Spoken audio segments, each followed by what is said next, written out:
A paz do Senhor Jesus seja sobre vós. Vamos abrir as nossas Bíblias em 1 Pedro, capítulo 1. Vamos fazer a leitura do verso 3. Primeira epístola, segundo São Pedro, capítulo 1. Vamos ler o verso 3. Visto como pelo seu divino poder nos têm sido doadas todas as coisas que conduzem à vida e à piedade, pelo conhecimento completo daquele que nos chamou para a sua própria glória e virtude. Oremos. Pai querido, nós neste momento invocamos o Teu nome, pedimos que o Espírito Santo nos conduza para, no estudo da Sagrada Palavra, termos um crescimento em nossa vida cristã, com edificação, e a nossa piedade seja aumentada, não pelos nossos exercícios próprios, mas pelo exercício da graça em nossa vida, pelo experimentar da Santa Palavra. É o que nós rogamos, Pai, e pedimos em nome santo de Cristo Jesus. Amém. O texto aí de 1 Pedro 1,3 já nos traz à mente aquele tema que vamos tratar hoje, qual seja a piedade, a partir de João Calvino, lá no capítulo 2 das Institutas da Religião Cristã. No domingo nós vamos ter a oportunidade de meditar novamente neste texto de Pedro, aí começando no capítulo 1, o verso 3, e deixaremos então ele para posteriormente tratarmos dele. Tem um texto, eu coloquei já lá no blog, do Estudo das Institutas da Religião Cristã, do Dr. Ernest Maia, meu saudoso professor lá na Universidade Presbiteriana Mackenzie, curso de bacharel em Teologia, que chama-se A Piedade Obediente de João Calvino, Teologia e Vida. Aqueles que quiserem ler o texto na íntegra podem acessar no site, ele está lá no formato de PDF. Foi produzido para a revista Fides Reformata, número 13, número 1, ano 2008, lá as páginas 71 a 86. Então vocês depois podem acessar. Eu oriento vocês a lerem todo ele, um texto muito bem produzido e que vai ajudá-los muito. Eu vou citar algumas partes para nos introduzir no assunto, tendo em vista que eu acredito ser esse o principal ponto no qual Calvino vai trabalhar todo o seu material. Calvino acreditava que as Institutas deveriam ser lidas com os comentários que ele escreveu dos livros da Bíblia. Aquilo que eu já falei anteriormente. Uma proposta bem presente em Calvino é a ideia de que quando você vai aos escritos dele, eles devam remeter você às Escrituras. Ele faz isso com maestria. Eu não conheço nenhum outro que faça. Hoje eu estava lendo um livro e o autor então chega em determinado lugar e fala bem assim, tem que ler um texto lá em Efésios, e ele fala assim, eu sei que a maioria de vocês não vai ler o texto na Bíblia, vai ficar aqui no livro, então eu vou dar um tempo para vocês poderem ir lá. Então ele faz uma brincadeira no texto para nos remeter à leitura bíblica, e Calvino não faz isso. Ele vai falando, ele vai usando linguagem bíblica, ele vai citando os textos, e com isso ele vai nos fomentando dentro de nossa alma o desejo de ir às Escrituras e verificar aquilo que ele está falando, porque ele nos deixa com um gostinho de conhecer mais a verdade cristã. Daí Dr. Emerson diz assim, para Calvino, todo pensar teológico está conectado com a piedade. A definição de piedade no dicionário da língua portuguesa não é muito propício, porque começa dizendo que é a dó, é misericórdia, miséria do homem. E algumas pessoas que não estão acostumadas com o linguajar dos puritanos ou o linguajar reformado estranham a ideia do texto piedade. Ler no texto, ouvir este termo para eles é estranho, mas nós vamos compreender muito bem o que seja piedade. Então, para Calvino, todo pensamento teológico está conectado à piedade. Nós não somos teólogos frios, antes pelo contrário, nossa teologia nos remete a uma vida de prática cristã, bem vívida, bem cheia da graça, bem cheia do Espírito Santo, não no sentido pentecostal, mas cheios no Espírito Santo no sentido bíblico, no qual o próprio o Espírito Santo vai operar através de nossas vidas, nos edificando com a palavra e nos conduzindo para a edificação do povo de Deus. A teologia envolve toda a nossa mente, coração e vontade. Por isso, o fim de um teólogo não pode ser deleitar o ouvido, senão confirmar as consciências, ensinando a verdade e o que é certo e proveitoso. Calvino diz isso nas Institutas, na edição clássica, no livro 1, capítulo 14, o parágrafo 4º. Então, Calvino diz: o fim de um teólogo não pode ser deleitar o ouvido, senão confirmar as consciências, ensinando a verdade e o que é certo e proveitoso. Ele diz, então, todo aquele que estuda a Deus, esse é o objetivo da teologia, não é se deleitar naquilo, mas é antes ensinar o próximo e conduzi-lo naquilo que é certo e naquilo que é proveitoso. Então, no ponto 1, o Dr. Emerson falando sobre piedade e conhecimento, ele diz assim: para Calvino, a piedade não é algo místico e esotérico. Antes, origina-se e fundamenta-se no conhecimento de Deus. Nós vimos no capítulo 1 que Calvino nos convida já ao conhecimento de nós mesmos e o conhecimento de Deus. Daí, então, quando nós começamos a conhecer a Deus, começamos a experimentar a piedade. A piedade, portanto, não é algo místico e esotérico. A piedade é algo que você vai labutar para obtê-la. Daí Calvino então diz: a piedade está sempre fundamentada no conhecimento do verdadeiro Deus. E isso requer ensino. Ele diz isso no livro dele, o profeta Daniel. Comentando o livro do profeta Daniel, ele fala sobre isso. A piedade está fundamentada no conhecimento do verdadeiro Deus, e isso requer ensino. Daí a necessidade de nos atrelarmos às Escrituras. Sem conhecimento das Escrituras, e aqui o ensino, nós devemos considerar a doutrina, a fé cristã, aquela questão de que o que o Espírito vai nos falar, vai falar através das Escrituras. Então, sem o conhecimento da doutrina, sem o conhecimento da fé cristã nas Escrituras, eu nunca vou ter piedade. Ah, mas eu fiquei orando durante toda uma noite, e sabe, no final da noite eu senti aquele negócio, sabe, sono. É isso mesmo, é a única coisa que você vai sentir. Não, mas pastor, eu orei de joelho a noite toda no caroço de milho. Isso aconteceu no final? Meu joelho estava doendo. É o que vai dar o resultado. Essas coisas não conduzem à verdadeira piedade. Sem o conhecimento, não há piedade. É por isso que quando nós nos reunimos em vigília, e a ideia é que ela seja um exercício espiritual para a alma, mas sem palavra ela não será. Sem doutrina ela não será. As minhas experiências pessoais são as minhas experiências pessoais. Elas não servem para ensino nem de mim mesmo, muito menos do próximo, porque o nosso coração ele é enganoso e ele é corrupto. Então eu não posso confiar nele. Comentando o texto de 1 Timóteo 6,3, ele diz: a doutrina só será consistente com a piedade que se nos estabelecer no temor e no culto divino, se edificar nossa fé, se nos exercitar na paciência e na humildade em todos os deveres do amor. Ele fala isso no livro dele, As Pastorais. Então Calvino nos convida à ideia de que a piedade unida à doutrina vai produzir uma mudança em nós, gerando paciência, humildade e os deveres do amor. Então Emerson diz: concordando com Calvino, entendemos que a genuína piedade bíblica começa pela compreensão correta do mistério de Cristo, conforme nos diz Paulo, 1 Timóteo 3,16. Abra sua Bíblia lá.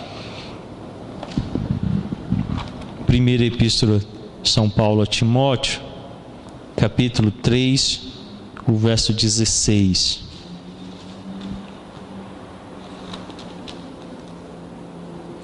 Evidentemente, grande é o mistério da piedade. Aquele que foi manifesto na carne, foi justificado em espírito, contemplado por anjos, pregado entre os gentios, crido no mundo e recebido na glória. Então, de fato, a piedade genuína, ela começa no experimentar a obra de Cristo. O Cristo que é aqui cantado ou proclamado num credo pelo apóstolo Paulo. A ideia de que nós estamos experimentando na pessoa e na obra dele a verdadeira piedade. Tito, capítulo 1, verso 1 também. Abra lá a sua Bíblia. A Epístola de São Paulo a Tito, capítulo 1, verso 1. Paulo, servo de Deus e apóstolo de Jesus Cristo, para promover a fé que é dos eleitos de Deus e o pleno conhecimento da verdade segundo a piedade. Então, portanto, diz Hermsten, devemos indagar sempre a respeito de doutrinas consideradas evangélicas, se elas, de fato, contribuem para a piedade. A genuína ortodoxia será plena de vida e piedade. A ideia que Paulo apresenta nas suas epístolas é: doutrina vai gerar piedade e piedade vai estar unida à doutrina. Por isso nós devemos sempre considerar cada doutrina evangélica, a doutrina do evangelho, como um meio para nos produzir piedade. Não adianta eu conhecer muita doutrina e não ser piedoso. A doutrina necessariamente precisa me conduzir à piedade. Calvino entende que o conhecimento verdadeiro do verdadeiro Deus traz como implicação necessária a piedade e a santificação. Então, toda vez que eu me aproximo da doutrina correta e a conheço, eu fico mais piedoso e me santifico. Daí Calvino então diz, nas Institutas, livro 1, capítulo 5.9, e nas Institutas, livro 3, capítulo 6 e ponto 4, seguinte: deve-se observar que somos convidados ao conhecimento de Deus, não aquele que, contente com a vã especulação, simplesmente volunteia o cérebro, mas aquele que, se é de nós retamente percebido, finca o pé no coração, haverá de ser sólido e frutuoso. Então a ideia é de que quando Deus realmente nos alcança, nós produzimos frutos, nós temos uma vida transformada. Em outro lugar, Calvino acrescenta: jamais o poderá alguém conhecer devidamente que não apreenda ao mesmo tempo a satisfação do Espírito. A fé consiste no conhecimento de Cristo, e Cristo não pode ser conhecido senão em conjunção com a santificação do seu Espírito. Segue-se, consequentemente, que de modo nenhum a fé se deve separar do afeto piedoso. E então ele resume: o conhecimento de Deus é a genuína vida da alma. Quando nós conhecemos a Deus, a nossa alma vai sendo vivificada. Portanto, piedade e doutrina caminham lado a lado. Piedade e conhecimento de Cristo caminham lado a lado, e a aplicação de qualquer doutrina evangélica deve produzir piedade em nossas vidas. Agora eu estou terminando de preparar a apostila, a fim de não muni-los com muitos papéis, dos 3 primeiros capítulos. Assim vocês vão ter uma única apostilazinha para vocês levarem consigo. Eu devo na próxima aula trazer para vocês, e assim não sobrecarregá-los com muitos papéis. Bom, para Calvino, conhecer a Deus não é apenas saber que Ele existe. Olha o capítulo 2 lá das Institutas. Vamos considerá-lo agora. O que é conhecer Deus e a que fim se destina o seu conhecimento? Entendo por conhecimento de Deus não só conceber que algo seja Deus, mas também compreender o que, no conhecimento acerca dele, nos convém saber, o que é útil para a sua glória e, por fim, o que é necessário.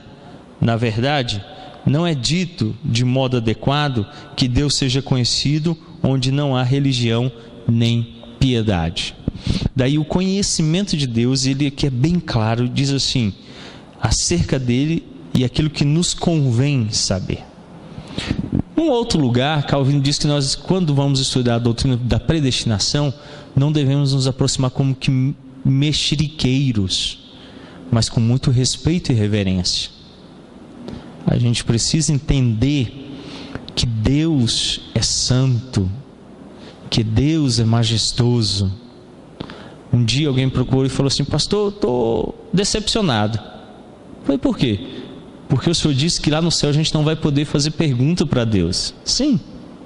Eu queria saber de onde inventaram isso.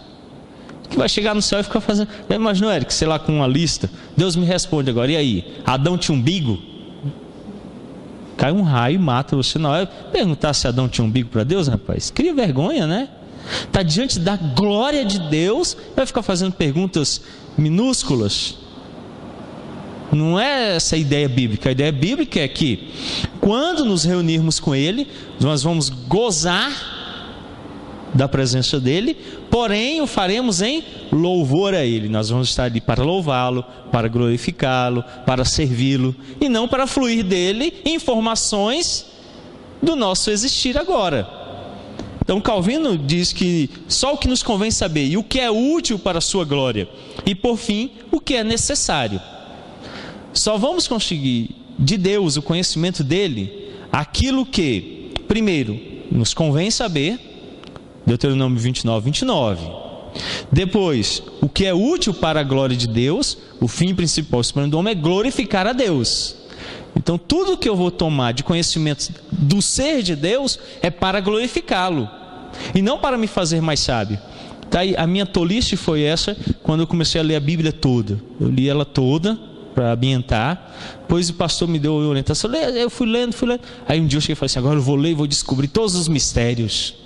Logo no 5º livro lá já acabou a minha expectativa.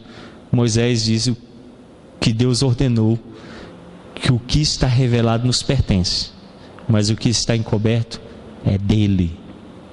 E aí então eu deixei de investigar as coisas como eu pensei que seriam. Então às vezes a gente tem essa ideia de ir a Deus para investigá-lo. E ele diz que a terceira questão é para aquilo que é necessário. Deus vai revelar só aquilo que é necessário.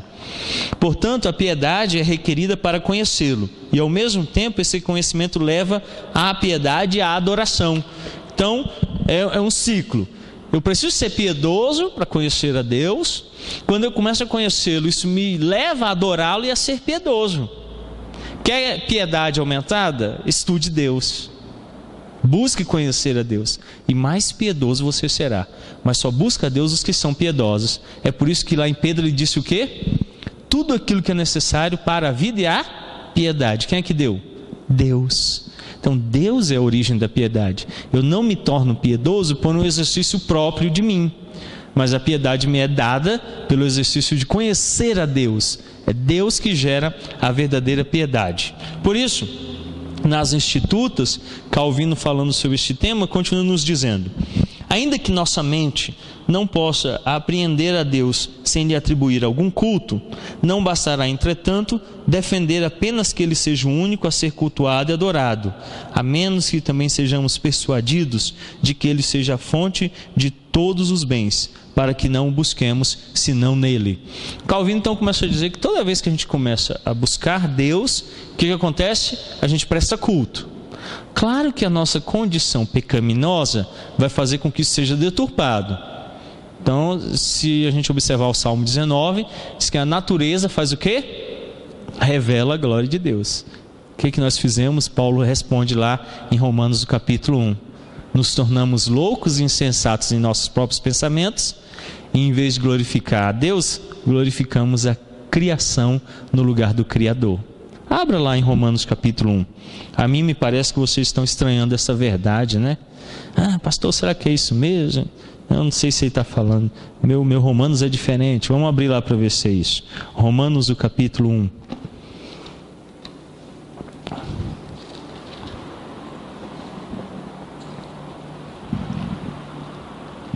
A partir do verso 18.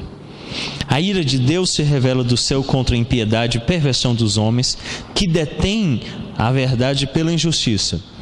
Porquanto o que de Deus se pode conhecer é manifesto entre eles, porque Deus lhes manifestou.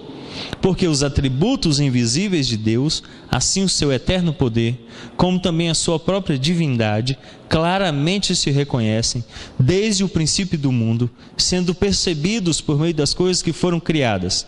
Tais homens são, por isso, indesculpáveis, porquanto, tendo conhecimento de Deus, não o glorificaram como Deus, nem lhe deram graças. Antes se tornaram nulos em seus próprios raciocínios, obscurecendo-se-lhes o coração insensato, inculcando-se por sábios, tornaram-se loucos, mudaram a glória do Deus incorruptível em semelhança da imagem de homem corruptível, bem como de aves, quadrúpedes e répteis. Por isso Deus entregou tais homens à imundícia, pelas concupiscências de seu próprio coração, para desonrarem o seu corpo entre si. Então Paulo diz que, apesar de Deus ter se revelado, e ele faz isso constantemente, o Salmo 19 diz que tanto pela criação quanto pela palavra, em vez de glorificarem a Deus, o que eles fizeram? Tornaram-se loucos e insensatos. Daí então Calvino diz que, ainda que a nossa mente não possa apreender a Deus sem lhe atribuir algum culto, é natural do homem isso.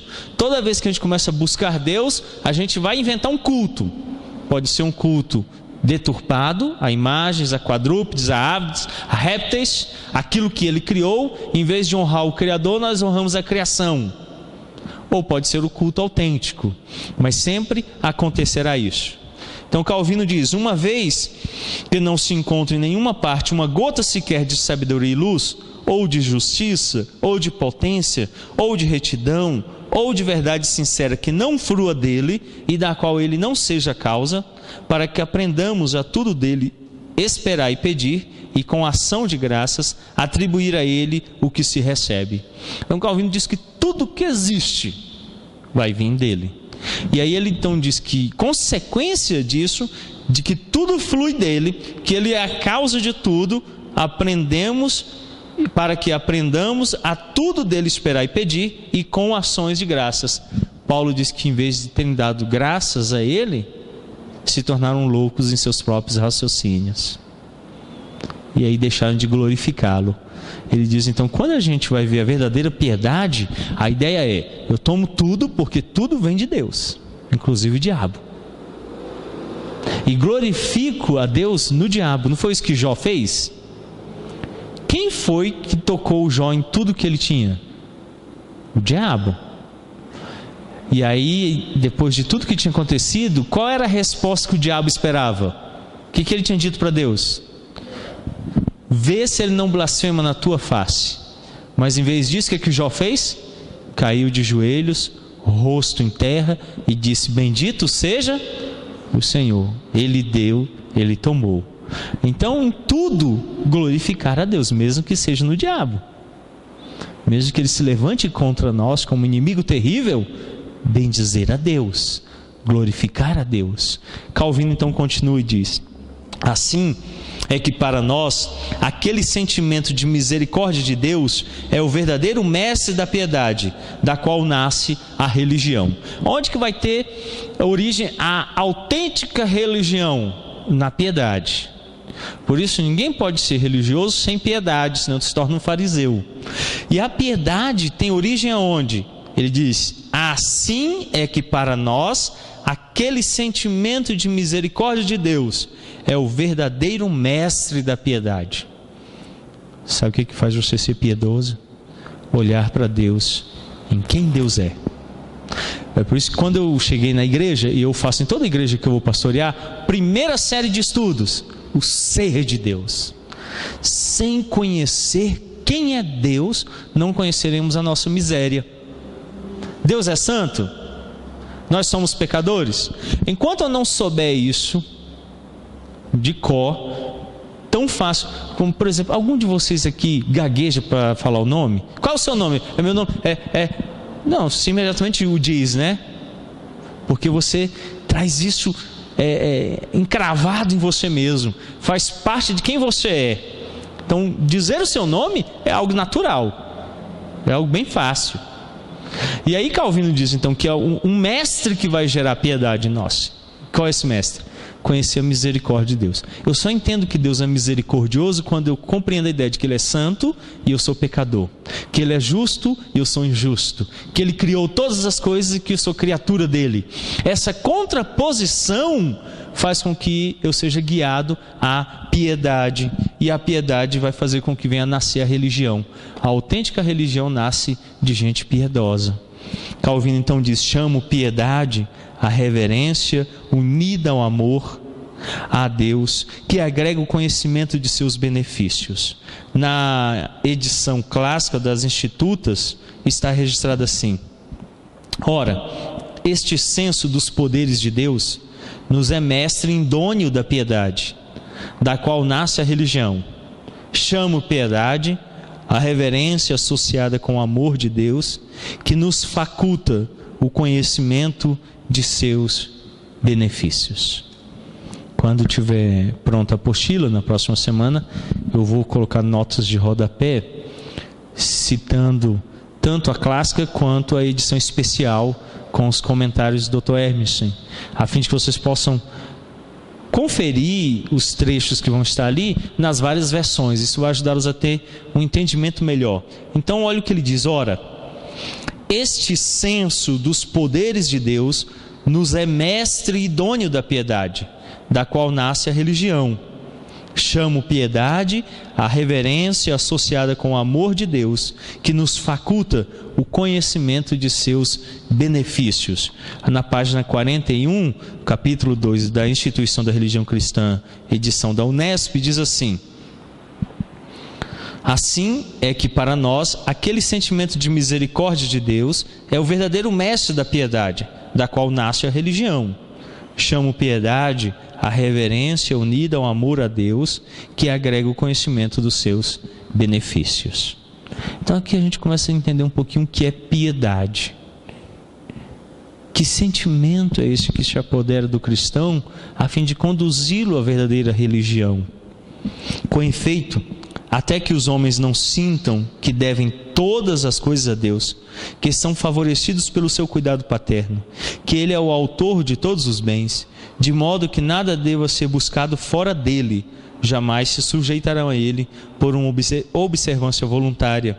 Pelo contrário, a menos que erijam nele uma sólida felicidade para si, jamais se aproximarão completamente dele, de modo verdadeiro e com sinceridade de alma. Então, alguns pontos aqui. Primeiro ponto que Calvino levanta aqui, e a gente deve trazer conosco, é o seguinte: o que vai nos conduzir à verdadeira piedade? Sentimentos em relação a Deus. Primeiro, todas as coisas vêm de Deus. Nós somos favorecidos por Ele. Tudo de bom vem de Deus. Tudo de bom procede dEle. O cuidado paterno dEle é estendido a nós. Ele é o autor de todos os bens, de modo que nada deve ser buscado fora dEle. Eu estou escrevendo uma série de lições para a escola dominical sobre mundanismo.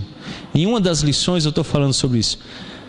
Uma das características principais do mundanismo é a ideia de que eu posso encontrar algum bem, alguma felicidade fora de Deus. Pensem bem nisso. Quando eu acho que eu posso ser feliz estando casado com a mulher mais linda do mundo. Não que eu esteja supondo, é verdade isso, eu estou casado com ela. Mas isso não traz o bem final. Qual é o bem final? Deus. Se eu fizer dela o bem final, eu já sou mundano, porque eu a estou idolatrando. Daí Lutero ter cantado: se tivermos que perder família, bens, prazer. O que acontece? O pastor nem pensa nisso, né? Alguns já... Não, daí tá, é loucura total. Porque a ideia é de que essas coisas estão produzindo felicidade. Eu fiquei vendo tanta gente feliz nessa Páscoa comprando chocolate a peso de... O que é mais caro que ouro? Não tem, né? Então não sei, é um negócio tão estranho, porque estava mais caro que o peso de ouro, mas saindo feliz, 250 gramas a R$55. Eu fiquei olhando e falando assim: rapaz, como é que o cara fica feliz com um negócio daquele, né? Eu não consigo entender. Mas ele se acha feliz vivendo aos pés do Deus do consumismo, porque a televisão e a época mandou, eu estou comprando 250 gramas a R$55. Esses são os mais baratos, tá? É da Elan, aquele que tem gosto de sola de sapato. Que os caros estão mais caros, os de marca boa ficam mais caros. Mas está todo mundo vivendo a felicidade dele, né? A felicidade dele é aquilo que é a televisão nova que ele comprou, é o carro. Calvino diz Que a ideia que vai nos conduzir à piedade, o mestre que vai nos conduzir à piedade, é esse sentimento de que eu não posso encontrar nada de bom senão buscando em Deus. Então ele vive para buscar a Deus. Daí o salmista disse: eu alegrei-me quando me disseram, hoje não tem escola dominical, é feriado. Foi? Tem uma igreja aqui em Taguatinga, eu vou falar o nome, que é Comunidade Pentecostal alguma coisa, lá nas QI de Taguatinga, só tem culto de 15 em 15 dias. O pastor disse o seguinte: é tão cansativo, gente, a gente trabalha a semana toda, né? Tudo tão corrido, estuda, de 15 em 15 dias tem culto, que é para não cansar o pessoal. É estranho, né? Tem igreja presbiteriana que já não tem escola dominical. Acordar cedo no domingo é uma loucura. A gente acorda cedo todo dia, vamos ficar dormindo, vamos para o clube. Aí faz escola dominical e culto tudo à noite, rapidinho, reúne poucas horas, a gente estuda a Deus e vai embora para casa. Como se em poucos minutos a gente pudesse conhecer a Deus completamente. Calvino então pega aquilo que o salmista diz: alegrei-me quando me disseram, vamos. E ir à casa do Senhor ali não era ir domingo para o culto, era uma procissão de muitos dias a Jerusalém, de ir ao culto, ao templo fazer culto. Não era um culto rápido, era um culto demorado. Então o crente de verdadeira piedade começa entendendo que só Deus é que vai supri-lo, pela oração, o estudo da palavra, a vida cristã que o alimenta. Outra coisa que ele suscita é que jamais se sujeitarão a ele por observância voluntária. Ah, sabe uma coisa, eu vou ser crente, eu vou aceitar Jesus, levanta a mão, né? Não é essa a ideia. Eu não consigo fazer isso por mim mesmo, eu não consigo me tornar piedoso, eu não consigo me fazer crente. Isso só acontece a menos que erijam nele uma sólida felicidade para si, e jamais se aproximarão dele completamente, de modo verdadeiro e com sinceridade de alma. Só aqueles que ele chama pelo Evangelho. É um poder que supera em muito as minhas próprias vocações, as minhas próprias vontades. Basta ver, por exemplo, o dia de ontem: choveu, não vem ninguém para o culto. Afinal de contas, o Deus trovão maior que o Deus dessa igreja, né? Se eu for, ele me mata. Então chuva, trânsito ruim, tudo isso já impede. E aí Calvino diz: o que leva um verdadeiro piedoso a servir a Deus é que ele está erigido em Deus tudo aquilo que ele precisa. Tudo o que ele precisa. Então ele busca como nós buscamos o ar, como buscamos a água, como buscamos o alimento, com todas as nossas forças e a expressão completa do nosso ser. É algo que não pode nos fugir, senão nos foge a vida. Tenta ficar sem ar para você ver o que acontece. Você se rasga todo à procura dele. Então ele diz que esse que vai erigir em Deus toda a felicidade, vai buscá-lo assim, como sendo a única coisa que o faz viver. Então a piedade verdadeira se caracteriza por este aspecto. Como ele entende que ele é o autor de todos os bens, se algo a oprime, se lhe falta algo, logo se refugia em sua proteção, esperando que a ampare. Assim acontece com aqueles que são piedosos. Como Deus é a única fonte de bem, então Calvino diz: tendo assim conhecido a Deus, e como ele entende que por ele é completamente governada, confia que ele seja para si um tutor e protetor, e por isso tem nele tão grande fé, por ter reconhecido em Deus alguém que é tutor e também protetor. Como ele entende que ele é o autor de todos os bens. E aí Calvino diz: se algo oprime essa alma, se algo lhe falta, logo se refugia em sua proteção, esperando que ampare esta alma. Nós temos um costume terrível de buscarmos a Deus em último lugar. É por isso que pastor, meu fulano está morrendo no hospital, aceitou Jesus. Geralmente eu creio que é mentira. Se não for mentira, está ofendendo a Deus. A vida toda, nunca quis saber. Aí no dia que está morrendo, aceito Jesus. Filho, você não me engana. Não é assim não. Quando tem mais nenhuma alternativa, aí vai aquela única. Eu acho isso meio esquisito. Eu acho isso estranho. No mínimo, me deixa triste, porque eu passei toda a vida tentando viver piedosamente a presença do Senhor. Aí de repente um que viveu a vida toda desleixadamente na última hora, agora hoje eu vou ser crente, pastor. Ele não pode mais sair da cama para viver a vida dele. Ele não pode mais comer picanha, tem que ficar comendo sopinha, tomando soro. Aí ele não tem mais alternativa. Hoje eu quero Jesus. Será que você ia querer mesmo se você não estivesse aqui? Eu tenho minhas dúvidas. Ele diz que o piedoso, assim que algo lhe oprime, de imediato já corre a Deus. Eu não consigo ver piedade em algumas pessoas por aí, senão na última alternativa. Pastor, já tentei de tudo. O senhor pode me ajudar a falar? Agora não tem mais o que fazer, filho. Você está dizendo que tentou de tudo? Não, mas eu ainda não orei. A oração tinha que ser a primeira alternativa, né? A orientação bíblica tinha que ser a primeira alternativa. Geralmente se deixa para depois. Tenta-se de tudo. E Calvino diz que antes aquele que elegeu Deus como tutor e protetor, imediatamente, por menor que seja o que lhe oprime, já o busca, já encontra nele socorro. Contudo, não teme tanto o seu julgamento que dele queira se afastar, ainda que se revele uma saída. Pelo contrário, aceita-o como vingador contra os maus e benefício para os piedosos, quando compreende que diz respeito à glória de Deus, que os ímpios e celerados encontrem nele uma pena, tal como os justos têm uma recompensa na vida eterna. Além disso, não se abstém de pecar somente pelo medo da vingança, mas observa e cultua Deus como Senhor, porque o ama e respeita como Pai. E mesmo se não existir nenhum inferno, teme tão somente ofendê-lo. Isso aqui é fortíssimo. Olha o que Calvino diz. Calvino diz assim: além disso, não se abstém de pecar somente pelo medo da vingança, mas observa e cultua Deus como Senhor, porque o ama e respeita como Pai. E mesmo se não existir nenhum inferno, teme tão somente ofendê-lo. O piedoso é aquele que viver a obediência a Deus é uma questão de vida. Não é porque ele vai ser punido. Não sei se você vai, não sou de ficar vigiando crente, correndo atrás de crente, fiscalizando crente. Você não quer viver de forma santa, meu querido? Eu tenho aconselhado aqui, vai para casa assistir televisão. Você não quer viver a vida de piedade? Me escuta, vai embora. Deixa a vida cristã.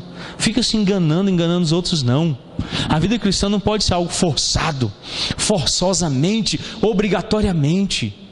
A vida cristã é uma ideia da piedade. E a piedade, Calvino diz, é algo que, mesmo que não exista inferno, ele não quer ofender a Deus. Vocês já viram como funciona a evangelização por aí? Você vai para o inferno. Aí o cara, para não ir para o inferno, se converte.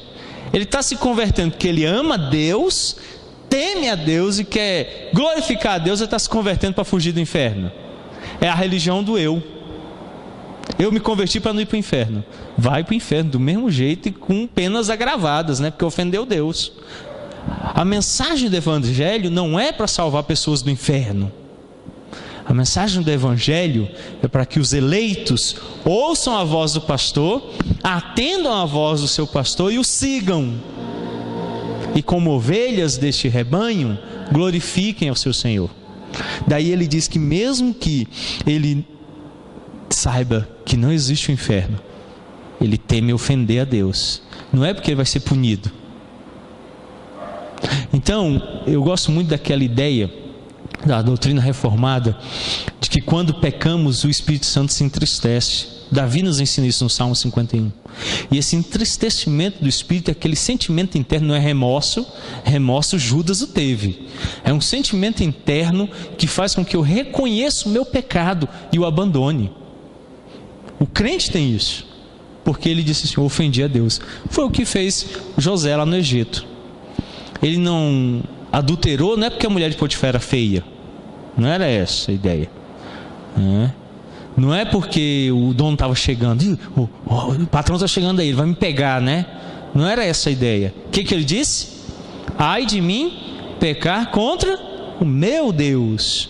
A ideia da preservação daquele que ele teme, daquele que ele tem como pai e não quer ofendê-lo.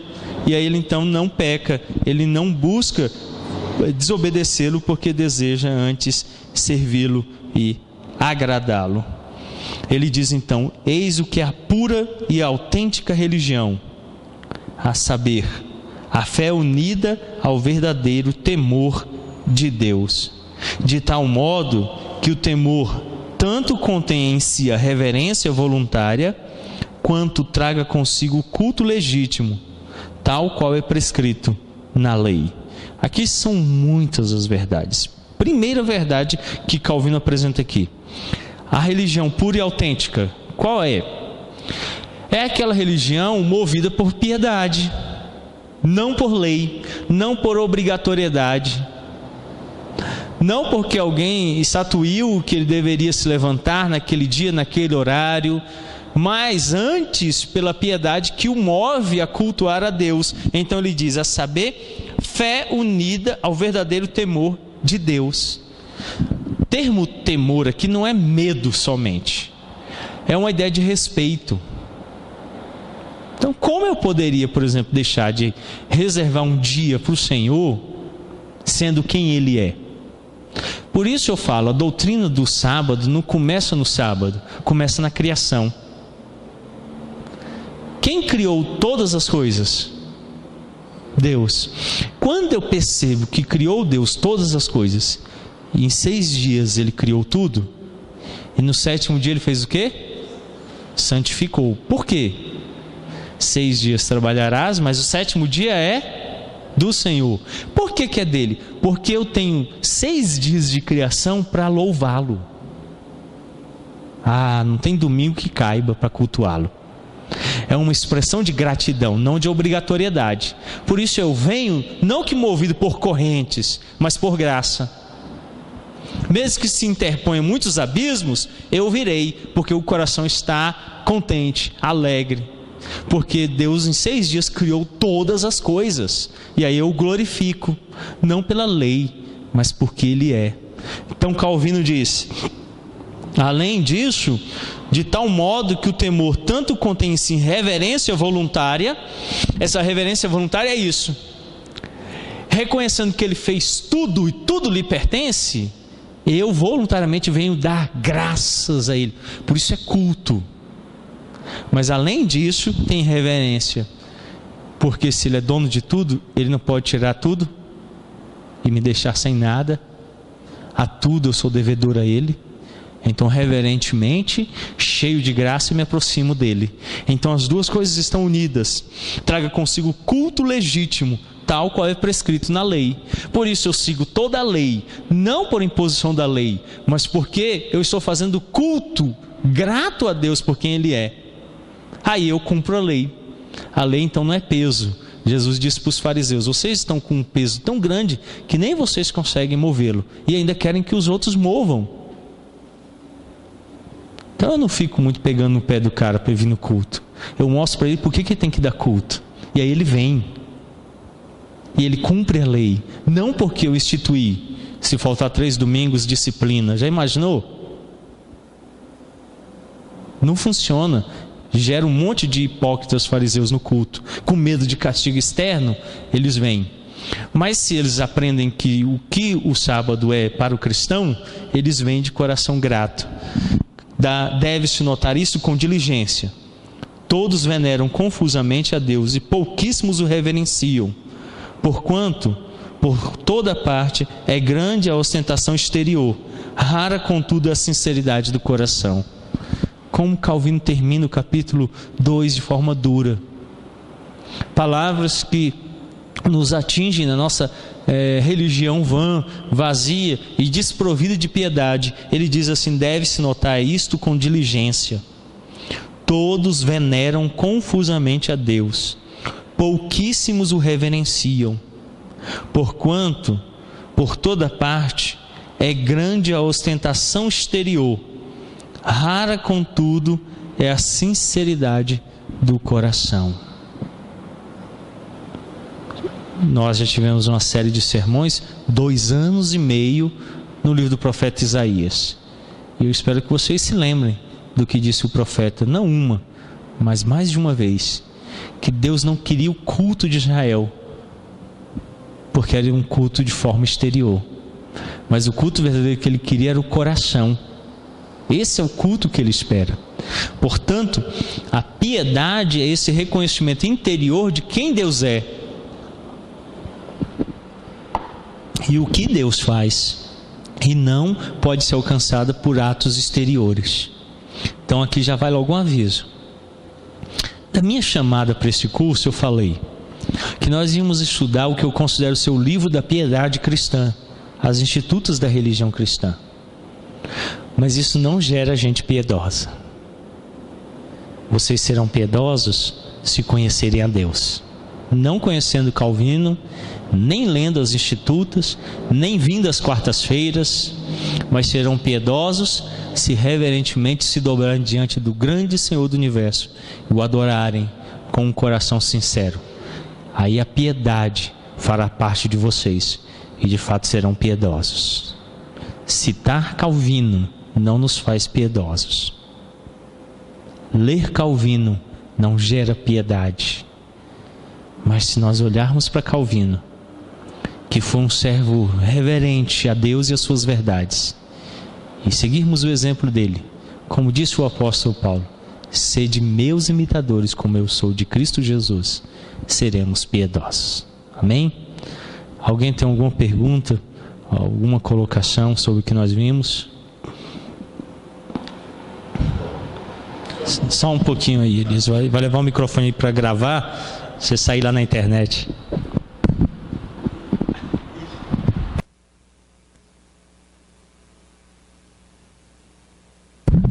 O senhor comentou que obedecer não pela obrigatoriedade, vai tornar-se uma pessoa com piedade, obedecendo não pela obrigatoriedade. Mas seria o caso de um processo natural da ação do Espírito Santo obedecer à lei? Seria mais ou menos isso? A ação do Espírito Santo não me torna, não me deixa entender que eu sou obrigado a obedecer à lei. Seria um processo natural mediante a ação do Espírito Santo.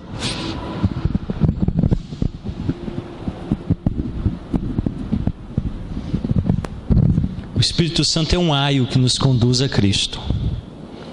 A imagem de um tutor que era dado a uma criança para conduzi-lo. Eu entendo que há um embate entre o homem interior, o pecado que ainda habita em nós, e o novo homem. Nesse processo é que Calvino está dizendo que a piedade vai destruir o antigo homem e fazer com que o novo homem seja fortalecido. A piedade é esse fortalecer do novo homem.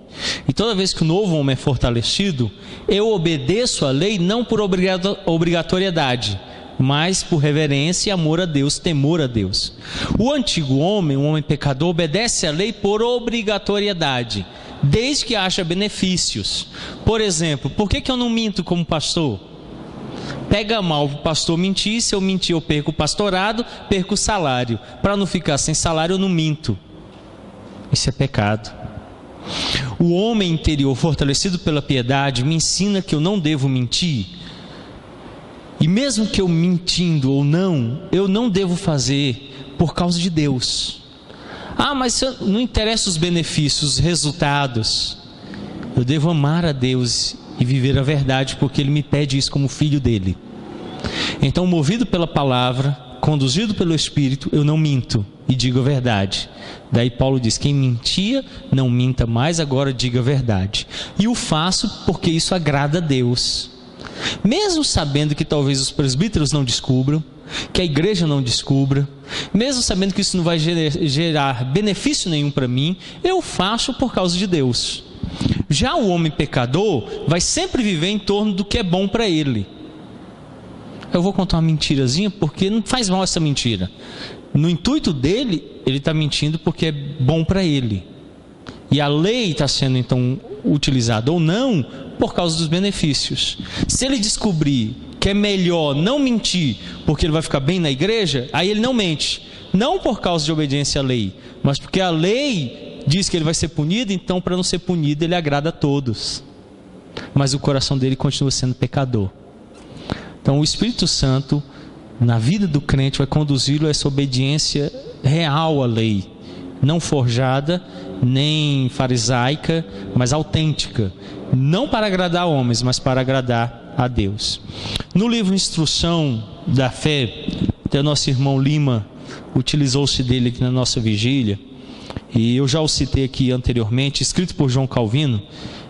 Alguns entendem ser ele o Catecismo de Genebra, e não é o Catecismo de Genebra, mas ele foi um dos livros de instrução. Diz assim: a verdadeira piedade consiste em um zelo puro e verdadeiro, que tanto ama a Deus como Pai, como reverencia como Senhor, e aceita a sua justiça, teme ofendê-lo mais do que a morte. Por isso, a obediência à verdadeira lei é zelo puro, não é um zelo farisaico, verdadeiro, que ama a Deus como Pai, o reverencia como Senhor, e aceita a justiça e teme ofendê-lo mais do que a própria morte. Então nós precisamos, de fato, ter uma piedade autêntica, porque ela é a única coisa que vai nos fazer ser autênticos em obedecer à lei. Sem piedade, toda obediência à lei vai resultar ou em legalismo ou em antinomismo, um dos dois. Ou ele vai ser ferrenhamente preso à lei, ou ele vai desprezar a lei. Mas o piedoso não, o piedoso vai obedecer à lei por temor e amor a Deus, não à lei, mas a Deus, nem a si mesmo, mas a Deus. O antinomismo ama a si mesmo, por isso ele diz não haver lei, a lei é ele mesmo.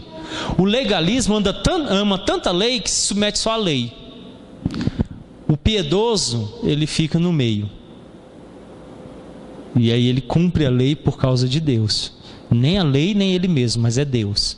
E aí mesmo que, como diz Calvino, zelo puro e verdadeiro a Deus, e morte para si mesmo, mas prefere obedecer. Ele morre, mas obedece. Como é que um antinomismo ia fazer? Ele ia fugir da morte para se guardar. Como é que o legalista ia fazer?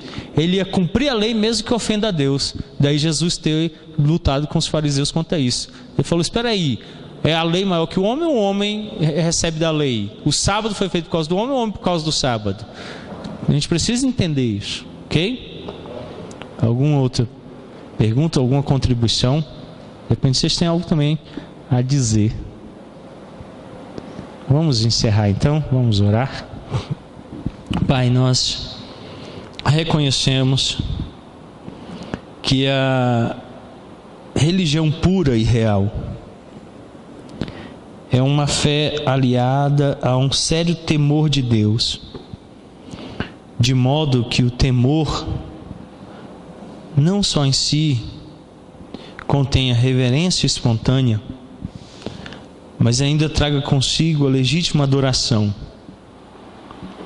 a qual está prescrita na tua lei.